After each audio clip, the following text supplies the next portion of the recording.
Alright, we're gonna do a quick bathroom shelf install with some of the leftover material we had with this shelving in here.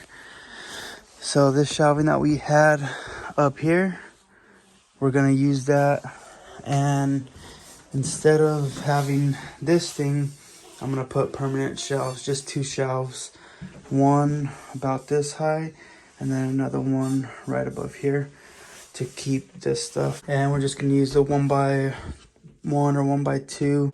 So this is the shelf that I'm gonna be using. Cutting this up, I cut the 1x2s. So these 2 are for the sides, one shelf for the other shelf, and then for the back. Now I'm just measuring up the shelf so I can cut this.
Alright guys, so as you can see, or as you've seen, everything's on, paint's drying, should be pretty much dry now. Now I got the shelves, and let's go ahead and put the shelves on now. There we go. There's one shelf, and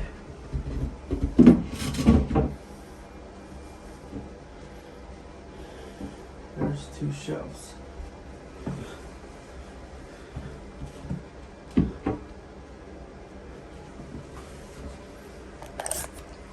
Man, one thing I've kind of noticed with this house, I mean, maybe cuts aren't straight, I don't know. But I know that a lot of the walls, the drywall, it's probably normal. I mean, I don't know. But a lot of the walls aren't perfectly straight or flat. A lot of them have a curve to it. So I'm gonna get it lined up as good as possible and then caulk the rest.